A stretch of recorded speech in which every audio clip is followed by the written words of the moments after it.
Hello and welcome back, folks. Heir of Kislev here, and I wanted to talk about a unit today that I haven't really used on videos very much, and that I haven't seen in any multiplayer replays for the most part. It's there, but we haven't seen it be amazing. So I wanted to discuss Little Grom. Yes, Little Grom, not to be confused with Big Grom, the one who opened the fine dining establishment in Bretonnia that apparently the Bretonians just didn't take to. But yeah, this is a different Grom, okay, folks? So Little Grom is the cannon that is available to Kislev. It is their only artillery piece here under the artillery and war machines. It costs 1,400 in order to bring it to a battle, which is quite expensive. By comparison, a cannon from Grand Cathay only costs 900. So it is only 400 more to bring two Grand Cannons than it is for one Little Grom. So Little Grom is definitely going to be an expensive piece to bring to the battle. It is more of a monster, actually, than it is an artillery piece in a lot of ways. It is considered one single entity, even though it's two bears pulling the cannon, and there's like a small crew on there shooting it. So that is actually kind of an advantage for Kislev in a way. As you pay more for this thing, it is heavily armored at 105. It's got a decent bit of hit points there. This thing isn't going to die. You know how you can get shot with, say, for instance, a Cathay Grand Cannon, and you lose one of your guns, and so then your unit becomes suddenly less effective? That type of thing won't be happening with Little Grom. It's a single entity, though, so it probably can be wounded, I would imagine. Yeah, it does have the wounds here. But remember that wounds here only play into speed, melee, armor-piercing damage, and damage. Doesn't play into its ability to shoot over long range, so all of that kind of works out to Kislev's favor, except for the cost. Now, this is a long-range cannon at 450, and it does pretty good damage at 378, and it is armor-piercing damage. You can see that a heavy portion of it is going to be AP damage, almost all of it, in fact. And then we're going to see some weapon strength being anti-armor and anti-infantry when it gets into melee. Now, I'm not recommending you get this thing into melee, but again, that's kind of a cool feature. Most cannons, if an infantry unit catches up with it, are going to die rather quickly, and they won't be able to push their cannons through.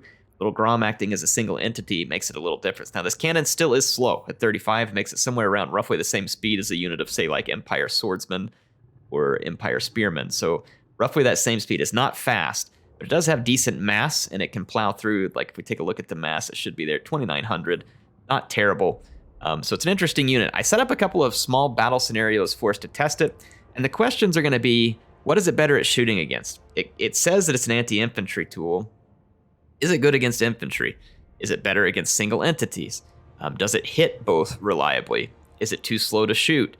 How does the range look? So these are going to be battles against the AI. I can't perfectly make the AI do what I want it to, but I think it'll give us an idea, and we can at least try and put a little bit of groundwork around. Should you use Little Grom? And if so, what is the best use for Little Grom? Let's go check it out. All right, this is the test scenario. I've got two Little Groms sitting behind some armored Hussars. I was going to turn off their fire at will. I kind of forget, but it doesn't end up making too much of an impact, so don't worry. Each Little Grom is picking a different Nurgle target out in front of it. I set them to where they were firing from the beginning at long range. There was also some obstruction of the landscape here, so it was a good test of the ability for this to fire in an arc and get up and over landscape challenges there. I have one firing at the Plague Bearer, and I have the other one shooting at the Great Unclean One. Both have landed both of their initial shots and caused some pretty significant damage. This Plague Bearer of Nurgle is down about 25% of its hit points, and the Great Unclean One has lost quite a lot of hit points as well. You can see there, put on another hit. That was like 600 or 700 damage on that hit against the large target, and then we're down to, probably like 50 to 75. You're probably in like the 60-ish something percent range for hit points with 3 shots, so we're nowhere near a melee yet since this unit was firing from range, and there are a lot of entities killed too. So this Plague Bearer of Nurgle is down from 75 entities to 41 and down over 50% hit points. We got 25% hit point damage on the Great Unclean One. Now he is still approaching. See there, he took another one, so that is going to put the first wounds on. I did forget to turn these guys off fire at will. I'd take them off right there, but even before they fired, we were at least 75% health, which puts the first initial wound on the Great Unclean One. So they were able to wound a single entity, and they were able to basically make this Plague Bearer completely combat ineffective. before it got into battle. So not a bad result against infantry, and honestly, not a bad result against a single entity either. I don't know if Little Grom was made for single entity. And another interesting thing I noticed about this cannon that I'd like to point out real quick is it has no minimum range. You can sometimes see a small line across the firing arc that indicates a minimum range. Little Grom does not have a minimum range. So that's going to be another advantage for this cannon. Look at that. That Plague Bear is completely ruined.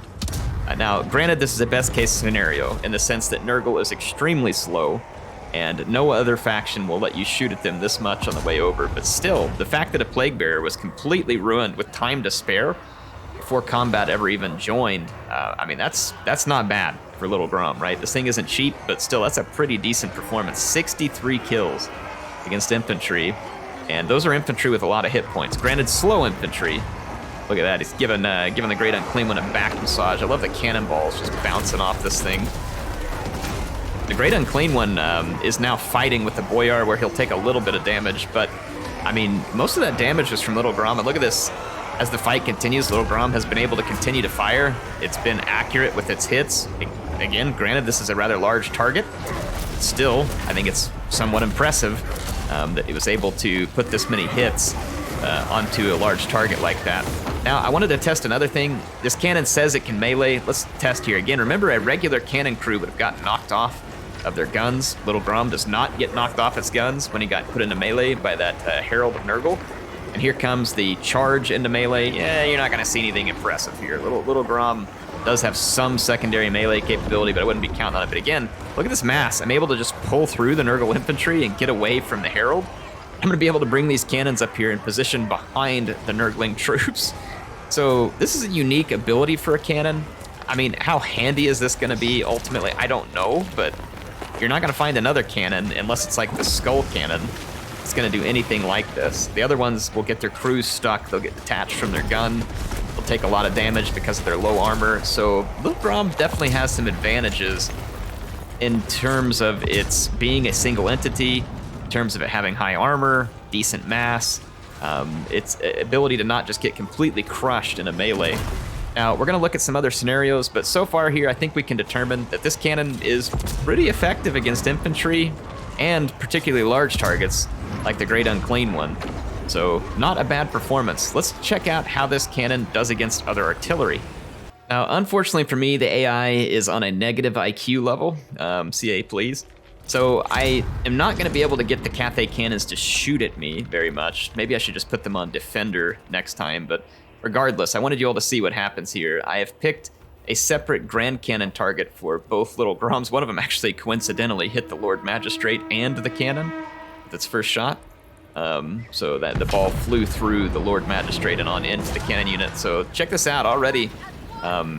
Pretty good results. Little Grom has put a lot of damage onto the Grand Cannons. Now, granted, the Grand Cannons aren't firing back because the AI is stupid. They're moving forward. I don't know. Maybe their line of sight is obstructed, and so they're struggling.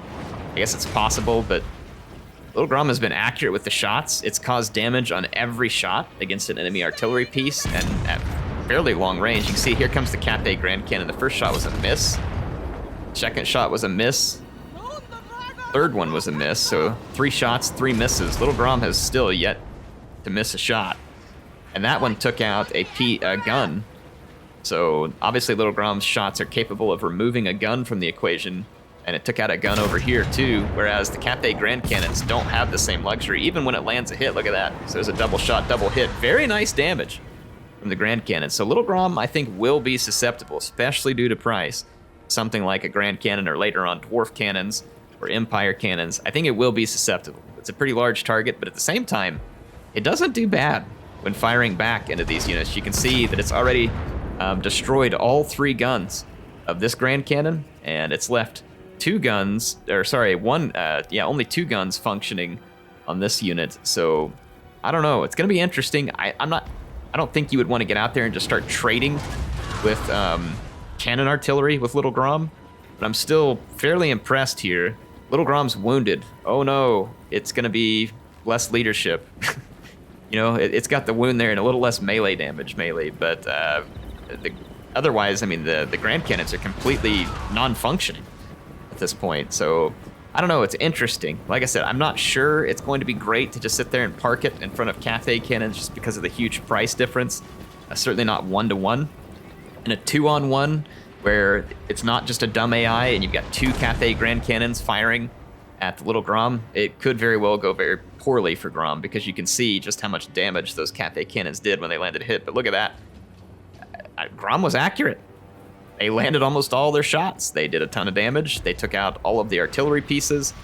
So I don't think it's going to be terrible in an artillery fight. I don't think it's going to be cost effective in an artillery fight, especially, let's say, against like Warp Lightning cannons, maybe up against Dwarf cannons, Empire cannons. Now, I can't test against all those things yet. So anyway, there's a little look at artillery. There's one more thing I want to test on, and that is horse-type cavalry, to see how it does against those. All right, I've got the final test underway. I'm actually doing this one live, so we'll see how it turns out. I've got both my Little Groms targeting a Jade Lancer. I'm gonna see how they do against these horse-type oh my gosh. Holy crap, man, it just took, holy smokes. It took 8 units straight out of that one Jade Lancer. The other one lost 9 entities. That is pretty effective. So it's killing entities, and the accuracy has been decent. Looks like the shot is going straight down the middle of both these units, but I mean, that is going to be some devastating damage. Let's say that this gets aimed at Reichsguard. It gets aimed at Blood Knights. It gets aimed at Grail Knights, that kind of stuff. I mean, these are going to be pretty effective at range against these cavalry units. Now remember, I don't even have an army on here that can hold these units back, but there you go. Basically, they will have closed the distance to your army in that period of time from long cannon range. So these Lancers lost, looks like 26 entities. This one over here lost 22 entities. So a pretty impressive performance overall from Little Grom. And I'm going to say that as far as recommendations go, I don't know that this makes this thing suddenly like super viable in multiplayer. I don't have enough familiarity with the multiplayer to speak for it there, so I'd love to hear from you all. But in terms of, just campaign, I don't bring Little Grom in a lot of my armies because I just find that I get a better value out of the whole bear baiting tactic that you all have seen. However, I think Little Grom could be a part of your bear baiting armies. And let him pour damage into fights where your single entities are holding enemies.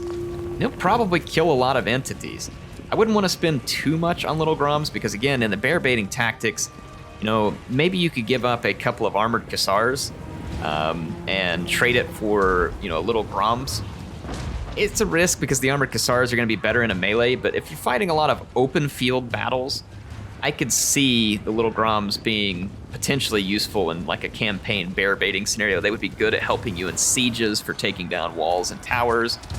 I don't see them being particularly great in like survival battles because then they become a liability in rather close quarters combat. But I mean, again, look at this survivability. They get charged by a Jade Lancer. How many other artillery units are going to survive like this for more than like 3 seconds against a Jade Lancer? So again, I think this gives Little Grom interesting place. So is it amazing?